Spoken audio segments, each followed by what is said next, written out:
성경 말씀은 마가복음 14장입니다.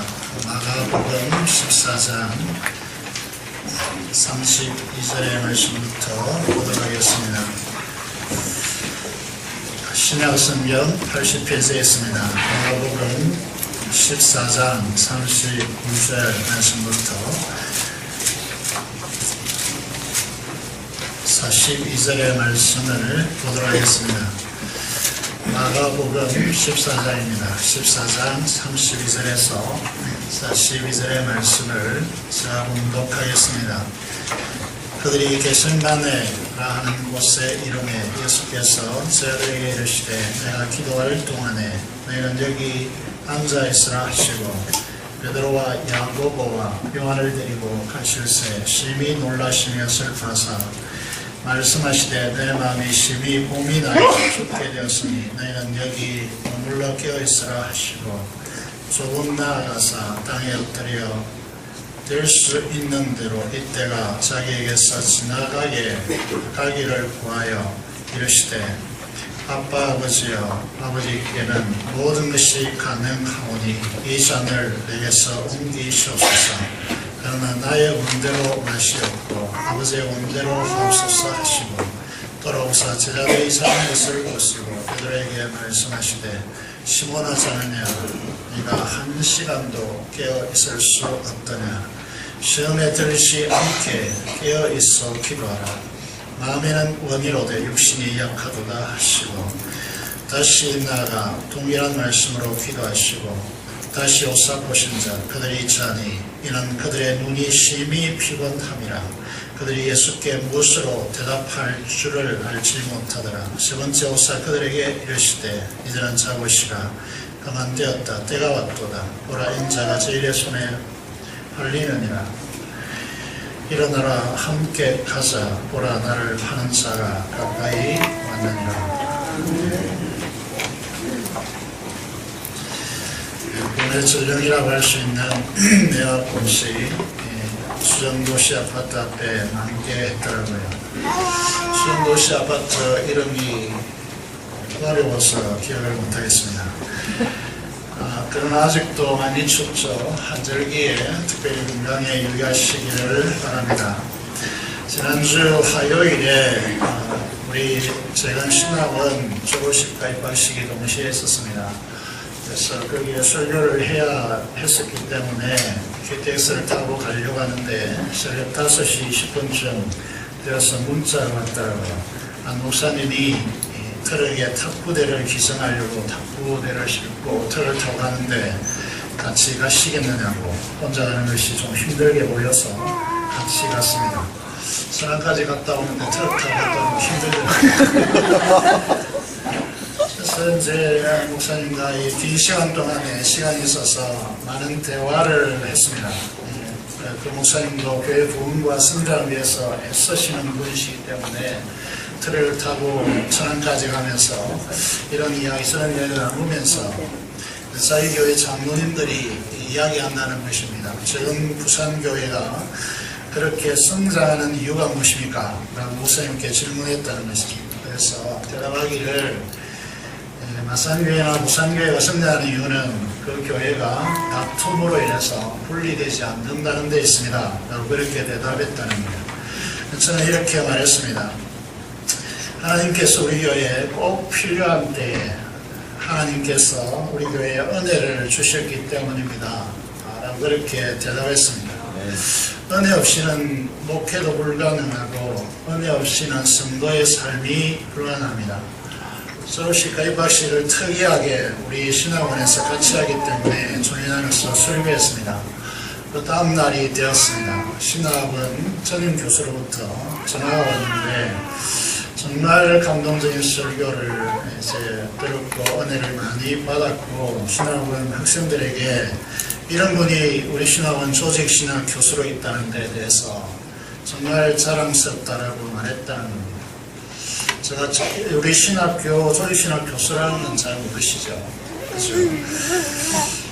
그래서 제 실력과 제 자랑과 제 실력을 여러분에게 말씀드리려고 하는 건 아니고 이렇게 설교할 수 있는 것은 성도들의 진심으로 기도 때문이다. 그렇게 생각합니다. 목회자는 성장하는 것, 그것도 말씀을 은혜로 전할 수 있는 것은 우리 성도들의 진심 어린 중보기도 때문이다 라고 그렇게 말씀드릴 수 있습니다. 성도들의 이 기도가 있기 때문에 격이 다른 말씀의 은혜를 끼칠 수 있는 것이 아닌가 생각하고 감사를 드립니다. 사랑하는 여러분 서로 사랑하십니까? 여러분 옆에 있는 사람들과 매주마다 인사하는데 인사하면서 여러분 정말 옆에 있는 분들을 사랑하십니까? 사랑하지 않습니까? 사랑한다면 이렇게 인사하십시오. 당신을 위해서 기도하겠습니다. 기도하는 사람이 사랑하는 것입니다. 우리 인사하겠습니다. 한 주간 동안 당신을 위해서 기도하겠습니다. 인사하시고 약속을 지키시고 오늘도 여러분들을 말씀을 통해서 하나님의 나라, 말씀의 세계로 초대하고자 합니다. 성령이 여러분에게 하시는 말씀을 듣는 은혜의 시간이 되시기를 바랍니다. 예수님은 십자가 죽음을 앞두고 베드로와 야고보와 요한을 데리시고 겟세마네 동산에 가셨습니다. 왜 이곳이 겟세마네, 좀 힘든 용어입니다만은 겟세마네라고 그렇게 불려지느냐 하면 이곳에 이제 올리브유, 다시 말해서 감람나무가 아닙니다. 감람나무의 열매를 짜는 틀이 있었기 때문에 기름 짜는 틀이다 라고 하는 의미로 겟세마네 동산이라고 하는 이름이 이제 붙여져 있습니다. 누가복음 22장 39절의 말씀을 보시면 예수님께서 나가사 습관을 따라 감난산에 가시며 제 아들도 따라갔더라고 기록하고 있습니다. 우리 그리스도인들도 습관이 중요합니다. 우리 큐티의 습관, 기도의 습관이 이제 중요하죠. 한 습관이 이제 뜨는데 21일이 적어도 걸린다라고 그렇게 말합니다. 그리스도인들이 하나님의 영광의 보좌 앞에 나가서 깊이 기도하는 거룩한 습관을 가져야 합니다. 이 세상에서 가장 복되고 즐거운 시간으로 기도하는 시간을 확보해야 합니다. 가장 복된 성도가 누구냐라고 할 때에 하나님의 이 은혜의 보좌 앞에 나가서 그것을 자기의 골방으로 삼는 성도가 가장 복된 성도라고 하는 것이죠. 제가 좋아하는 찬송가 중에서 209장이 있습니다. 209장이 제목이 이 세상 풍파 심하고 라고 하는 찬양입니다. 자주 말씀드리지만 4절의 말씀을 보시면 4절을 보시면 내 손과 혀가 굳어도 내 몸에 피가 식어도 나 영영 잊지 못할 곳 은혜의 보좌 주의 전이라고 하는 찬양입니다. 저는 시온소라고 주의 전을 시온소라고 이렇게 되는데 그 의미가 더 좋은 것 같습니다. 이 가사를 곰곰이 생각해 보면 죽음의 순간이 찾아와서 내 몸이 싸늘하게 식어져 가는 그 순간에도 영영이 잊지 못할 곳이 있다는 것이죠. 그것이 바로 주의 보좌 앞, 시온소, 주의 전이라고 하는 것입니다.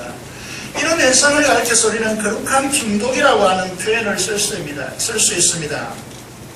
인생을 망치는 중독이 있습니다. 습관이 있죠. 그것이 알코올 중독, 게임 중독, 일 중독, 이런 중독들은 인생을 망치는 것이죠. 그런데 복된 중독이 있습니다. 그것은 기도의 중독이라고 할 수 있습니다. 하나님의 보좌 앞에 나가서 하나님의 영광의 임재 앞에서 하나님을 아뢰나고 그 하나님의 사랑 안에서 충만한 하늘의 기쁨을 누리는 이 시간은 한번 경험해 본 분들은 알겠지만은 이런 중독 현상이 일어나는 것이죠. 이 마라톤을 죽어서라도 왜 사람들이 하느냐? 35km 이상 이렇게 달려나오면 그 순간에 가쁜 호흡도 이제 고통도 다 사라지고 사람들이 구름 위로 뛰는 듯한 느낌을 이제 이 호르몬이 분비됨을 통해서 느낀다는 것이죠. 그래서 마라톤 하다가 죽는 사람도 있는데 그 마라톤을 그렇게 열심히 하는 이유라고 하는 것이죠. 그것을 한번 경험하고 싶다는 거예요. 우리도 마찬가지인데 기도라고 하는 이 이제 기도의 자리, 골방을 확보하면 이 세상에서 누리지 못하는 하늘의 기쁨이 우리에게 찾아오기 때문에 그 기도를 놓지 못하는 것입니다. 그래서 우리에게 있어서 이 기도의 중독이 필요한 것이죠. 그래서 이런 성도가 가장 복된 성도입니다. 이 세상에서 가장 위대한 성도라고 할 수 있죠. 예수님께서 구약 성경을 통틀어서 이제 히브리서 정리하고 있는데 제사 제도에 대해서 정리하면서 히브리서 4장 16절에 이렇게 우리에게 이 결론을 말하고 있습니다. 그러므로 우리는 긍휼하심을 받고 때를 따라 돕는 은혜를 얻기 위하여 은혜의 보좌 앞에, 이걸 시은소, 은혜를 베푸는 장소, 은혜의 보좌, 시은소에 담대히 나아갈 것이니라 라고 말씀하고 있습니다. 지금 이제 우리가 잘 아시다시피 하나님의 지성소, 이 지성소에 나아가기 위해서, 이 법궤 앞에 나아가기 위해서 구약시대는 어땠습니까? 대제사장이 7월 11일에 이 대속죄일에 1년에 한 차례, 그것도 이 뒤에 줄을 달고, 그리고 이 대제사장 의복에 방울이 붙어져 있습니다. 아무도 들어갈 수 없기 때문에 대제사장만이 이 속죄소, 시언소에 1년에 한 차례 대속죄일에 들어갈 수 있었습니다.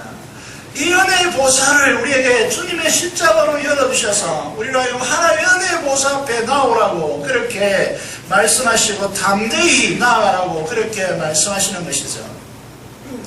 주님은 겟세마네에서 제자들에게 이 기도가 어떤 의미인지 우리에게 가르쳐주고 있습니다. 이 제자들에게 마음의 상태를 그대로 보여주고 있습니다. 33절에 보시면 심히 놀라시며 슬퍼하는 모습을 드러내시고 34절에 제자들에게 내 마음이 심히 고민하여 죽게 되었으니 라고 그렇게 말합니다. 기도라고 하는 이 공간, 기도의 자리는 하나님 앞에 가장 정직한 자리입니다. 여러분의 감정을 전혀 숨길 필요도 없고 숨길 수도 없는 곳이라는 것이죠.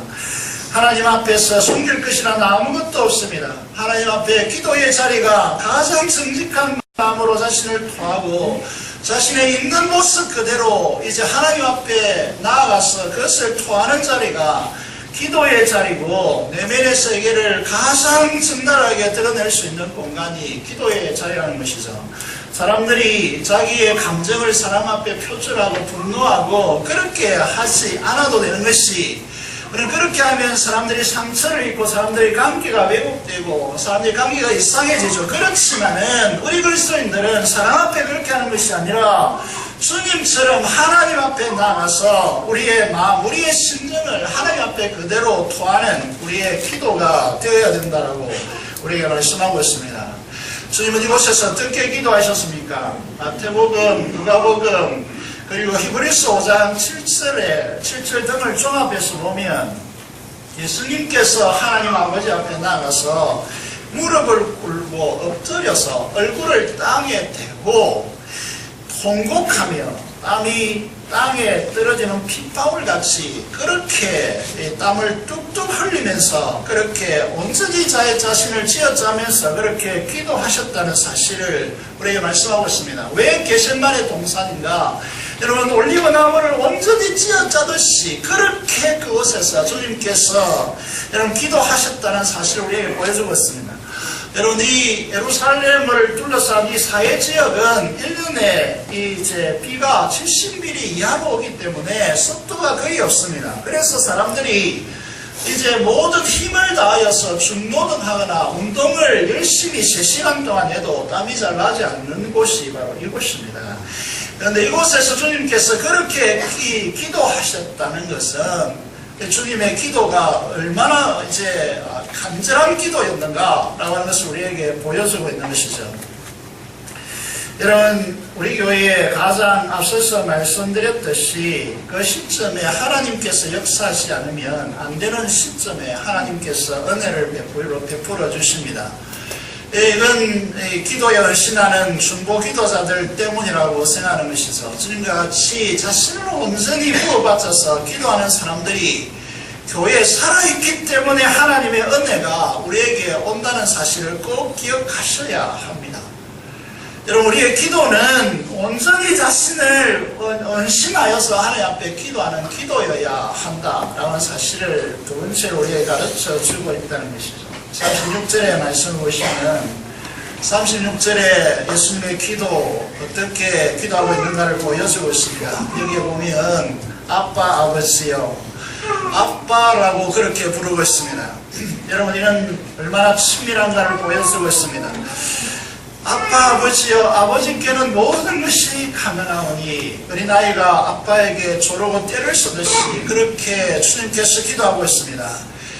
여러분, 모든 것이 가능하신 전능하신 하나님, 나의 가장 친밀한 아빠가 되시는 하나님, 하나님께 주님이 이 때를 지나가게 하시면 안 됩니까? 라고 그렇게 기도하고 있습니다.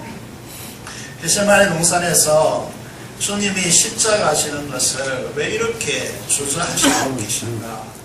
라고 하는 이 부분에 대해서 이 문제를 놓고 이렇게까지 기도하셔야 되는가? 이게 처음에 제가 성경을 대할 때에 어릴 때부터 교회를 다녔지만 성경을 제대로 읽지 않아서 대학교 때가 되어서 주님을 영접하고 하루에 40장 이렇게 읽어 나갈 때가 있었습니다. 그때에 이 본문을 대할 때 첫 번째 드는 생각이 무엇이었냐면 십자가를 지는 것을 왜 이렇게 주저하실까? 라고 하는 부분에 대해 질문이 던져졌습니다. 그러면서 이제 신학교에 가서 신학을 하기 위해서 철학을 했어야 되는데 그 철학을 공부하면서 말이죠. 소크라테스의 이야기를 이제 듣게 되었습니다.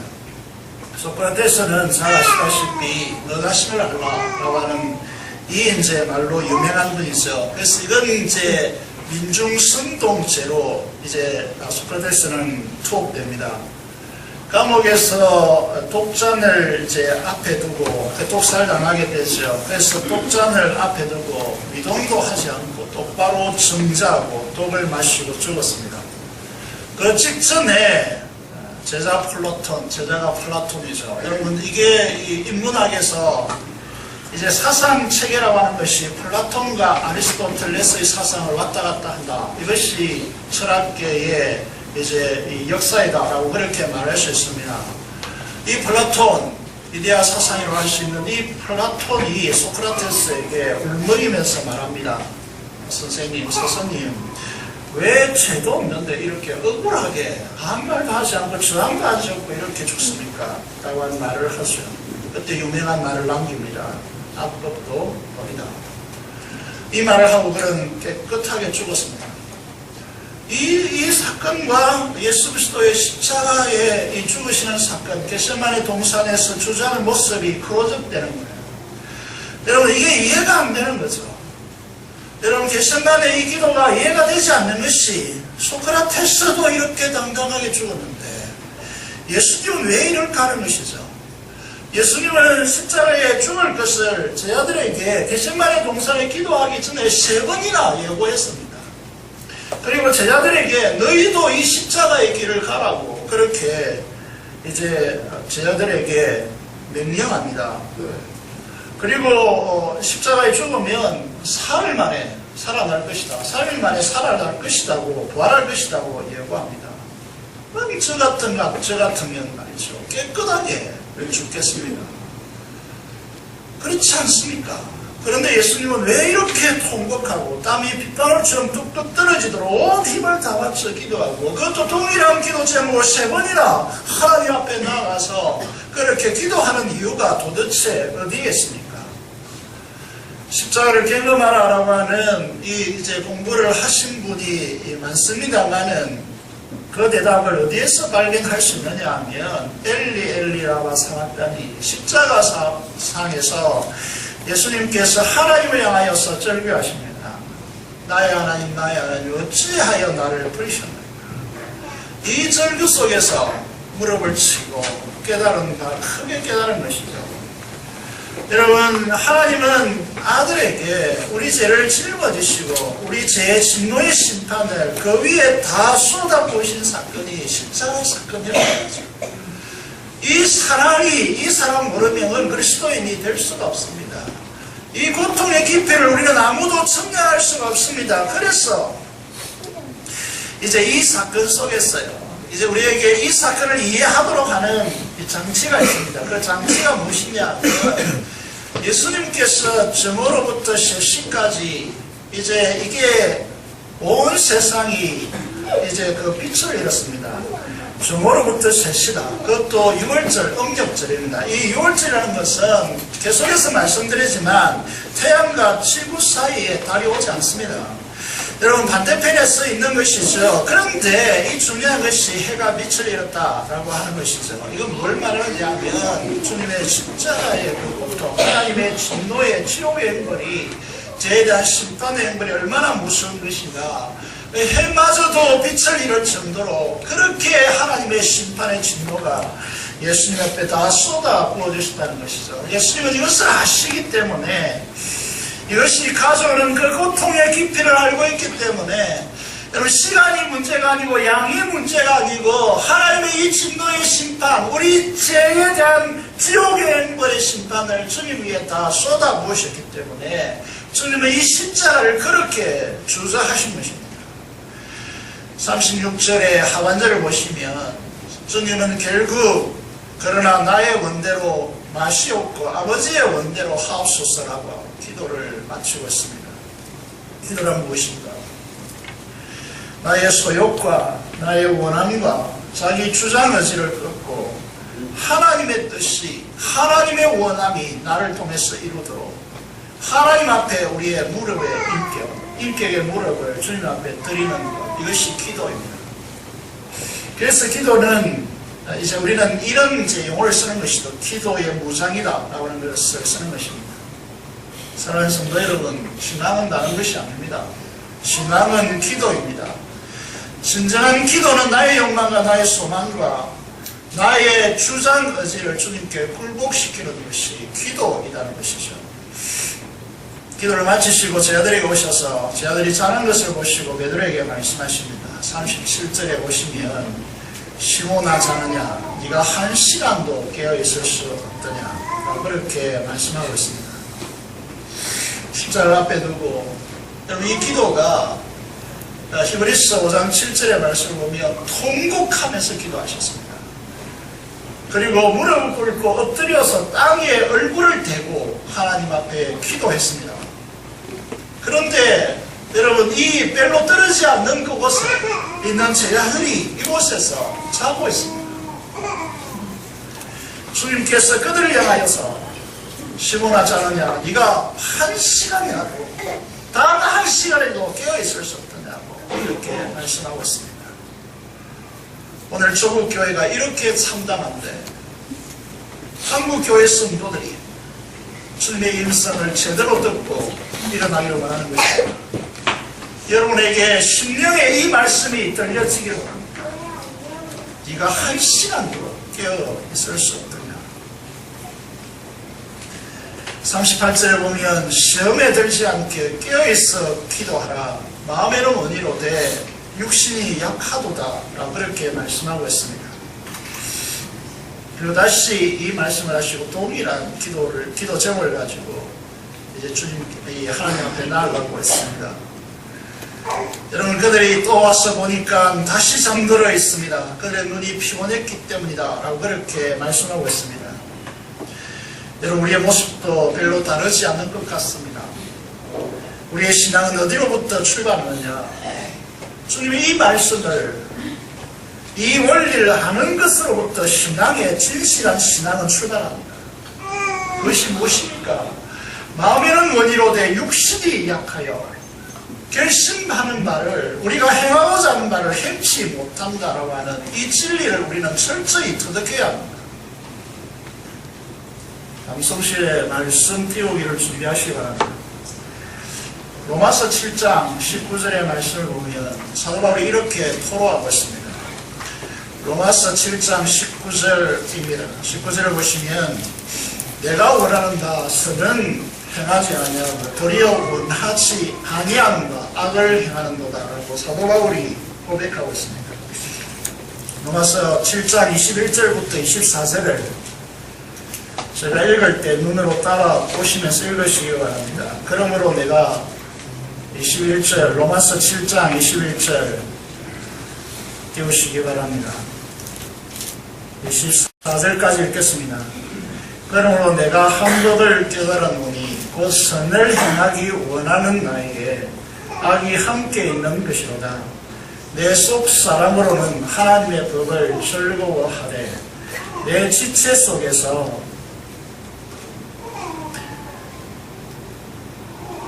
한 다른 법이 내 마음의 법과 싸워 내 지체 속에 있는 죄의 법으로 나를 사로잡아 오는 것을 본도다. 오라 나는 공고한 사람이로다.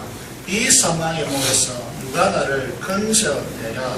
그렇게 고소하고 있습니다.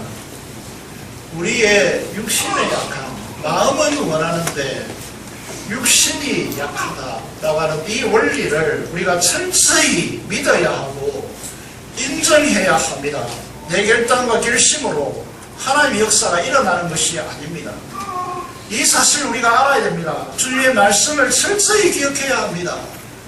마음은 원이로되 육신이 약하기 때문에 깨어있어 기도하라 라고 말씀하시는 것입니다.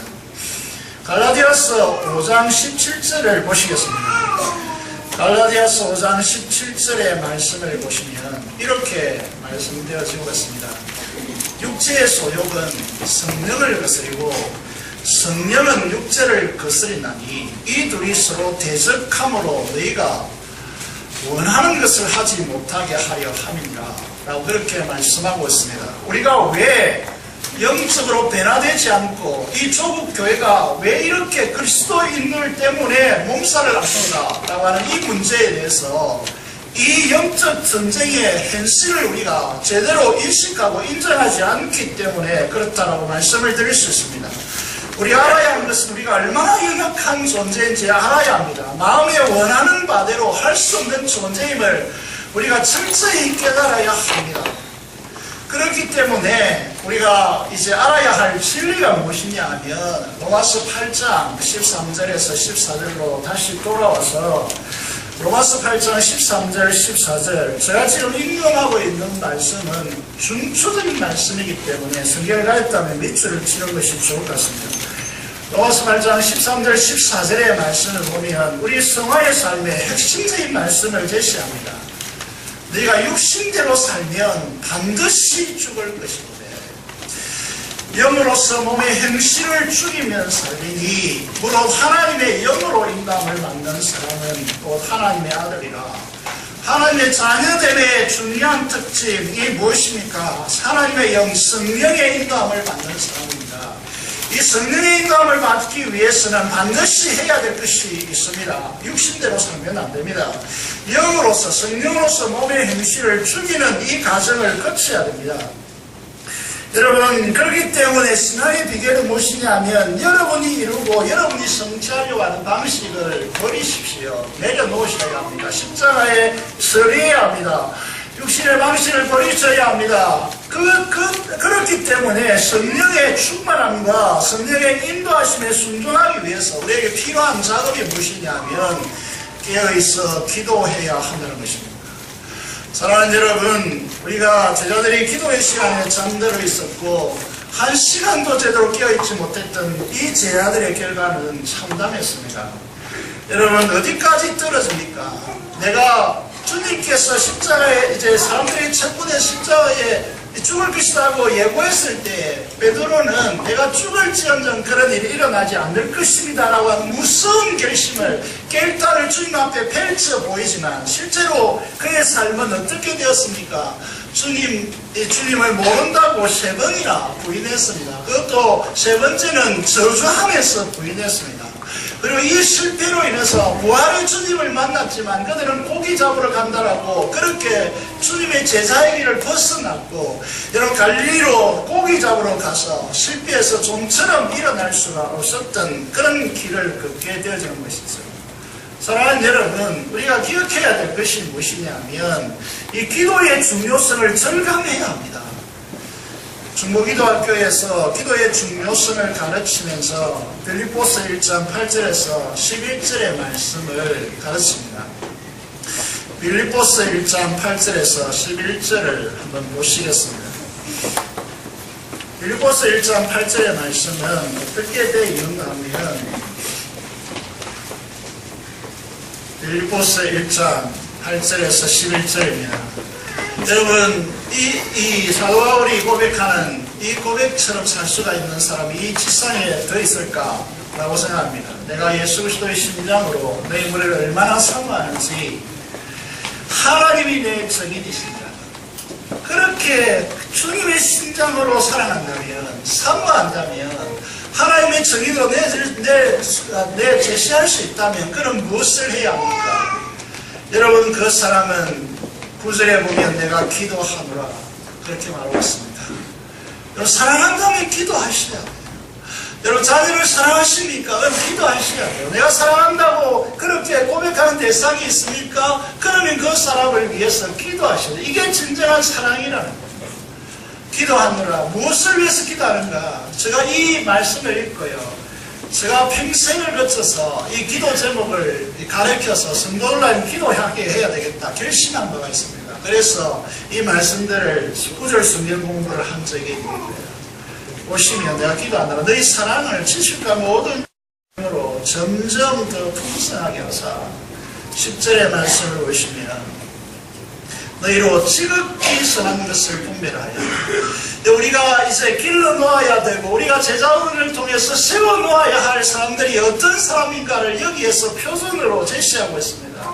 여러분, 자녀들을 위해서 공부 잘하고 학교에서 1등하고 좋은 직장에 다니고 이런 것들은 전혀 중요하다라고 그렇게 말할 수는 없지만, 그러나 이 기도 제목을 보시면요, 그것들에 대해서 우리는 생각을 아예 벗어날 수가 있습니다. 보시면 정말 그 인생이 복된 인생이라는 것은 그의 가슴 속에 지식을 넘치는 그 사랑을 담아서 그 사랑을 가지고 지극히 선한 것을 분별하고 그리스도의 날까지 허물 없이 이루고 예수 그리스도로 말미암아 의의 열매가 가득하여 하나님의 영광과 찬송이 되는 사람, 이 사람을 우리는 기대하고 기도하고 우리가 사랑한다면 이런 사람의 대상으로 위해서 이것들을 위해서 기도하는 이 기도 제목이야말로 여러분 감격되지 않습니까?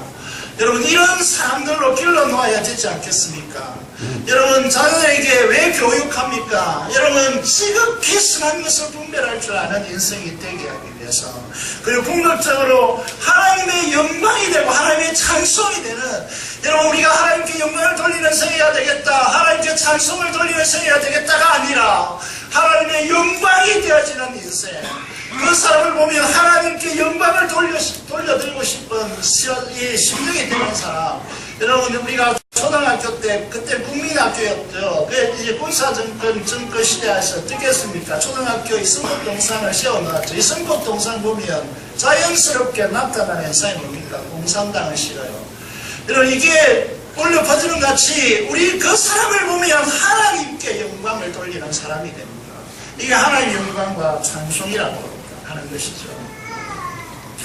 여러분, 이 기도 제목 하나하나를 보면요, 정말 기가 막힌 내용입니다. 주님께서 공간복음이라 해서 비슷한 복음 이제 내용을 기록한 것이 공간복음서라 그렇게 하는데, 마태복음과 마가복음과 누가복음은 비슷해요.